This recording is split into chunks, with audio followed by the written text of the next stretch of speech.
أعوذ بالله من الشيطان الرجيم. بسم الله الرحمن الرحيم. الحمد لله فاطر السماوات والأرض جاعل الملائكة رسلا أولي أجنحة مثنى وثلاث ورباع يزيد في الخلق ما يشاء إن الله على كل شيء قدير. ما يفتح الله للناس من رحمة فلا ممسك لها وما يمسك فلا مرسل له من بعد وهو العزيز الحكيم. صدق الله العظيم.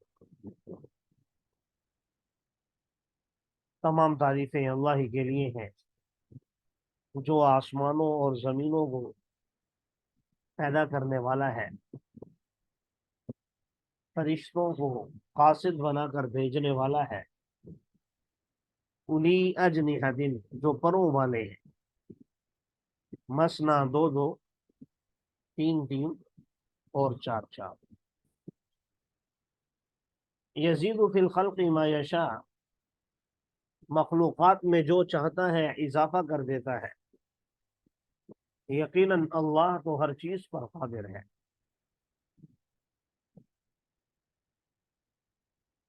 خالق کا معنی بھی پیدا کرنا، یہاں اللہ تعالیٰ نے فاطر کا لفظ ذکر فرمایا۔ علماء نے لکھا ہے کہ فاطر کسی چیز کو پہلی مرتبہ پیدا کرنے والا، بغیر کسی نمونے کے، بغیر کسی سیمپل کے، بغیر کسی مٹیریل کے، بس اپنے کن فیکون کی طاقت سے اللہ تبارک و تعالی نے اس کائنات کو بنایا ہے۔ ساتھ ہی فرشتوں کا ذکر فرمایا کیونکہ اس نظام عالم کو سنبھالنے میں اور ترتیب دینے میں اور انتظامات کو سنبھالنے میں اس مخلوق کا بڑا کردار ہے۔ لوگوں کے اعمال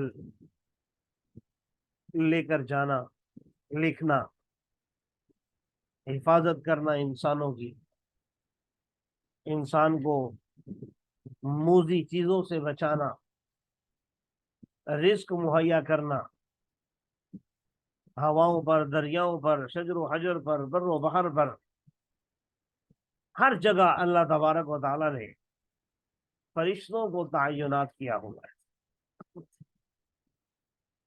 حتیٰ کہ انسان کو موت دینے پر بھی فرشتوں کی ڈیوٹیاں ہیں۔ ہاں، اس سارے نظام کو اللہ تعالیٰ نے رکھا اپنے قبضہ قدرت میں ہے، یعنی ایسا نہیں ہے جیسے پہلے زمانے میں ایک فرقہ گزرا ہے، نعوذ باللہ من ذالک، ان کا نظریہ یہ تھا کہ اللہ تبارک و تعالیٰ نے 10 عقلوں کو پیدا کیا ہے، عقول عشرہ، وہ اب اس سسٹم کو چلا رہی ہیں،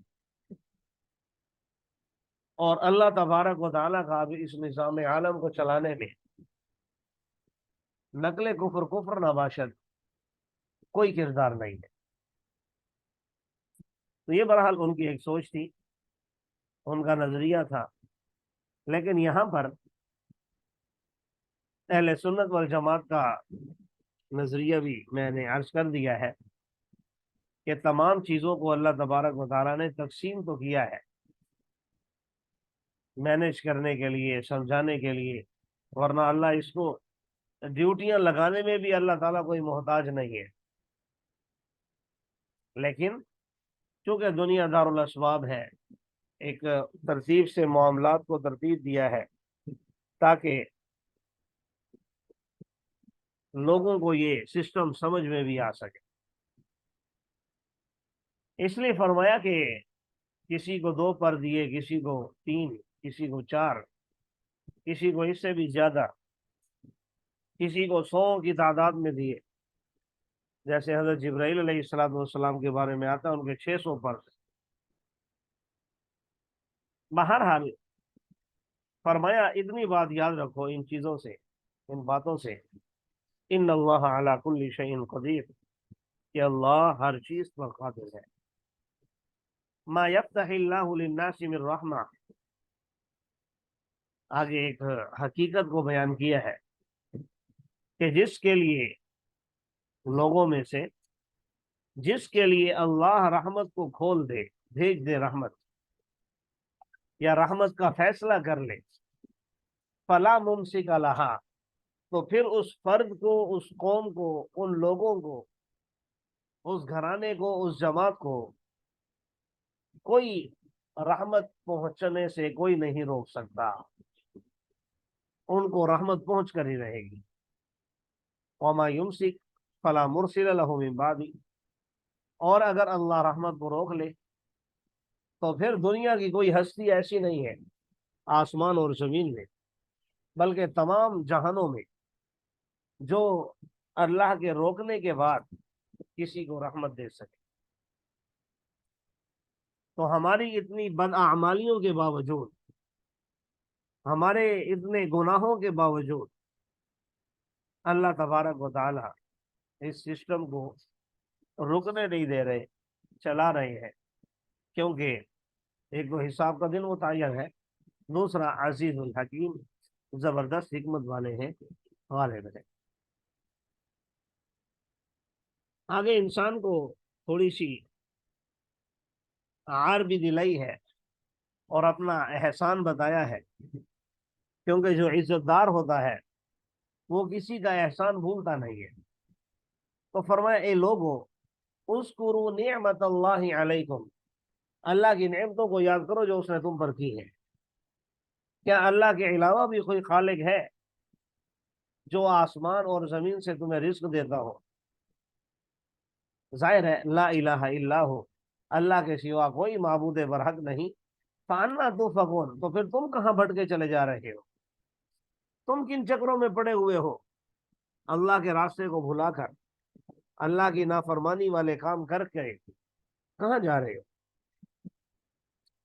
آگے رسول اللہ صلی اللہ علیہ وسلم کو تسلی دی کہ اگر یہ لوگ آپ کو جھٹلائیں تو آپ پریشان نہ ہو، فقد کذبت رسل من قبل، آپ سے پہلے جتنے بھی رسول آئے سب کو جھٹلایا گیا۔ اللہ ہی کی طرف لوٹتے ہیں تمام امور۔ اے لوگو، یقیناً اللہ کا وعدہ حق اور سچ ہے۔ فلا تغرنکم الحیات الدنیا، تمہیں دنیاوی زندگی دھوکے میں نہ ڈال دے، اور تمہیں اللہ کے بارے میں شیطان دھوکہ نہ دے دے۔ غرور کا معنی شیطان، کیونکہ شیطان کو اس لیے بھی غرور کہتے ہیں کیونکہ غرور غرر سے ہے۔ غرر کا معنی دھوکہ ہوتا ہے،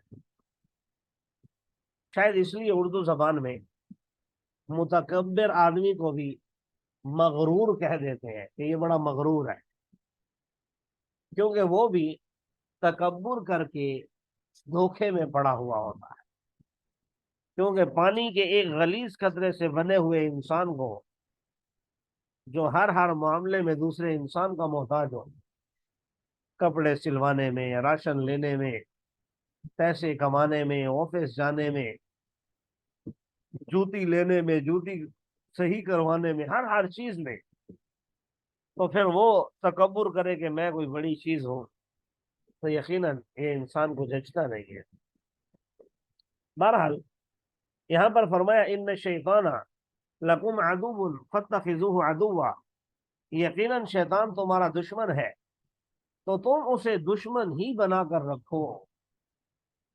اگر اس سے دوستی لگا لی تو ظاہر نقصان اٹھاؤ گے، اگر اس کو دشمن نہ سمجھا اور اس کی کہی ہوئی باتوں پر عمل کیا تو یاد رکھو انما یدعو حزبہ لیکونوا من اصحاب السعیر، وہ تو اپنے لشکروں کو بلا رہا ہے تاکہ وہ اہل جہنم میں سے ہو جائیں۔